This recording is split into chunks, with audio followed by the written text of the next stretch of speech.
I'm scared. I'm scared. Imagine pulling out Snapchat, accidentally hitting the face swap in your car, and this happens. It was really creepy when I first saw it because it's like, but no two demons look exactly the same. This was the same one as this one. It's the same demon. Instagram used to be known for photos of delicious dishes and beautiful people. Now, it has evolved into something different. Today's Instagram is a great platform for those who are looking to express themselves in creative ways.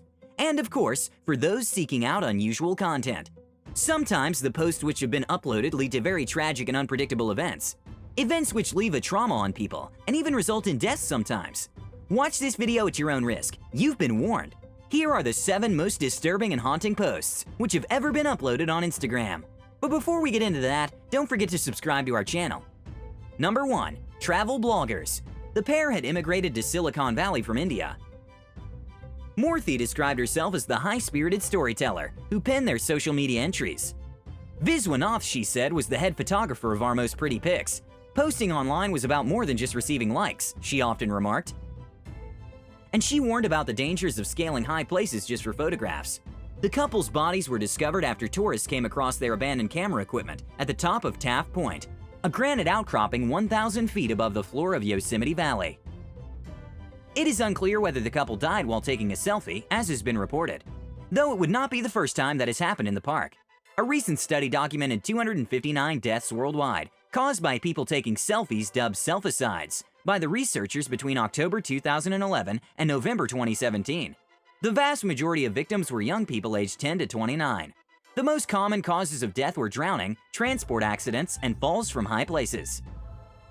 Number 2. Abdulli Sanchez. On July 21, 2017, Abdulli, 18 at the time, was live streaming while driving with her younger sister, Kalyn Sanchez, who was 14 years old at the time. At some point, Abdulli took her hands off the wheel, and she ended up crashing into a field that was close to the highway they were on. The crash injured Abdulli and killed Kalyn, but even after her sister was killed, Abdulli continued live streaming, asking her sister to wake up. All of this was recorded on Instagram Live. It was reported that Abdulli was driving while intoxicated. Her blood alcohol content was 0.106 after a report was given out, and she was arrested that day and charged with, among other crimes, vehicular manslaughter. Abdulli was convicted in 2018 and sentenced to 6 years in prison, while expressing extreme guilt over her actions. On September 21, 2019, Abdulli was released on parole due to good behavior, after only serving 26 months in prison. But not long after her release, in fact, just after 1 month, she was arrested again for her parole violation when she didn't stop when she was asked to pull over. She was also charged for possession of a .45 caliber. An unnamed man was also seen running from her car when she was asked to pull over for overspeeding. The video of her crashing the car makes people think twice about using a phone while driving.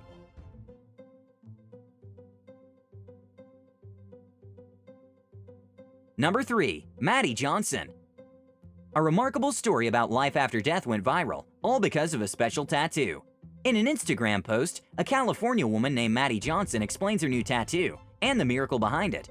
This story starts with a tragic event, as Johnson's aunt Tina had died after suffering a severe heart attack. She was brought back to life 4 times by first responders before making it to a hospital. There, her aunt was put on a defibrillator and woke up. That was a miracle itself, but she was intubated and unable to speak, so she asked for a pen, scrawling the message, "It's real." When asked what's real, her aunt responded with tears in her eyes by pointing up to heaven. The words appeared to be in a different language, but with closer inspection, we can confirm that "It's real" is written on her wrists. Her story is too real not to share, and has given me stronger confidence in a faith that so often goes unseen. Maddy writes, "It has given me a tangibleness to an eternal hope that is not too far away. I love you," and she mentions her aunt's Instagram account. That "It's real" message is now a memorial, tattooed on Maddy's wrist, spreading her eternal hope to those around her that heaven is real and every struggle in life is worth it. A lot of cases have been reported of people who died, went to heaven and came back again to tell about it, like Landon Whitley, who died in a car accident. Number 4. Jolie Callan. Jolie Callan, 18, was shot twice in the head by former partner Lauren Bunner after he convinced her to go hiking in East Alabama in August 2015. A series of photos posted to a murderer's Instagram account appears to reveal the events of her final hours before she was killed by her ex-boyfriend and pushed off a cliff. The first picture shows her sitting in a car with a dog on her lap, with the caption, "On our way to go hiking." The final photograph shows her taking a picture of another view. The pair had reportedly split up months earlier, but had agreed to go on the hike together as friends. Callan reportedly sent a message to a friend the night before, joking, "If something happens to me, you'll know who I was with." Bunner shot Callan on the trail before pushing her off the cliff and leaving her body, according to the Shelby County Reporter. Bunner called 911 to report he had murdered his ex-girlfriend while driving home from the crime scene and pulled over to wait for the authorities. Bunner pleaded guilty to the murder, claiming that he and Callan had created a suicide pact together, but that after shooting her, he was unable to go through with shooting himself. The family said she didn't seem depressed and was making plans for the future. Bunner's story didn't hold, and it was definitely murder. This story got as horrific as it could.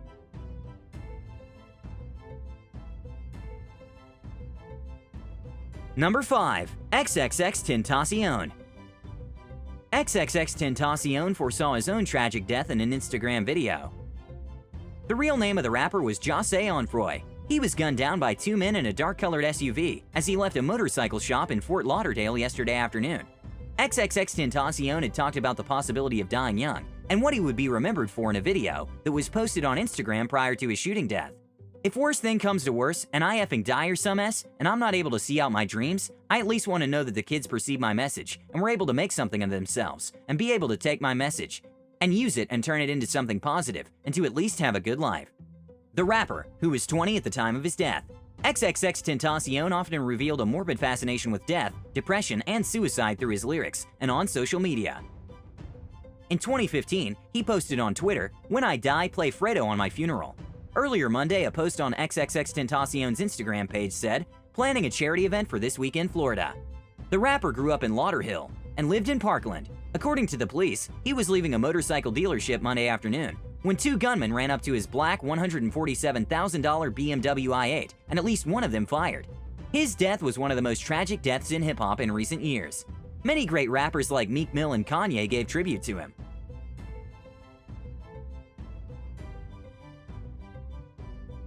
Number 6. Caleb Sharpe. Caleb Sharpe is a former student at Freeman High School in Rockford, Washington. On September 13, 2017, Sharpe committed a school shooting, which left one student dead and 3 others injured. He also reportedly had a sick obsession with school shootings. He was a freshman at Freeman High School. Sharpe once posted a selfie on Instagram with his gun lying on the back table. That was a year before his school shooting.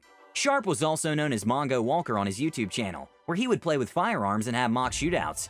He also posted a picture holding a bullet in his hand and confirming his love for guns and violence. On the day of the shooting, Sharpe had brought a duffel bag onto his school bus, which contained an assault-style semi-automatic rifle and a handgun alongside ammunition. After arriving at school, Sharpe headed straight to the second-floor hallway. Just after 10 a.m., he dropped the duffel bag and removed the assault rifle. A fellow classmate, Sam Strahan, approached him. Strahan told him, "I always knew you were going to shoot up the school. You know that is going to get you in trouble." Sharpe then pulled the pistol from under his coat and fired a single shot, striking Strahan in the stomach. Strahan collapsed forward, at which point Sharpe shot him again, this time in the face. After that, Sharpe walked randomly, shooting at 3 other kids. After a while, he dropped the gun and raised his hands as the school janitor approached him. The student Sharpe killed was his very own best friend.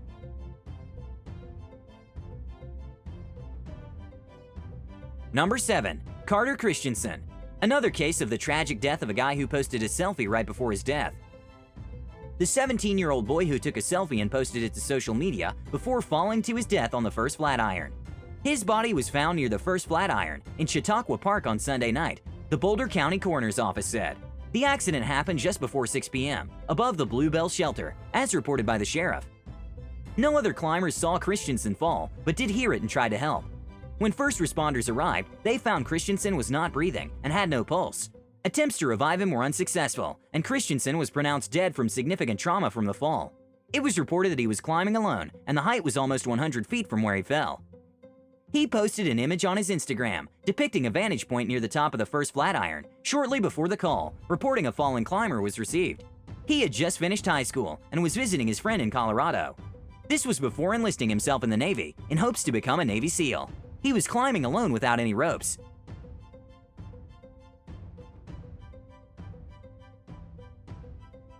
That is our list for the 7 most disturbing and haunting Instagram posts ever. Which one was most haunting to you? Tell us in the comments. Remember to like this video and subscribe with notifications on to join the monthly iPhone giveaway. My Instagram will be in the description down below, so make sure to check that out and follow me so we can become Insta friends. Thank you so much for watching till the end, and see you in the next one. Bye! This video is over now. You'll find something else to watch, or just watch this video. I know we had a lot of fun, but you can't stay on this end screen forever. This video is over now. So why are you still watching this? Do you not have any? This video is over now. You'll find something else to watch, or just watch this video. I know we had a lot of fun,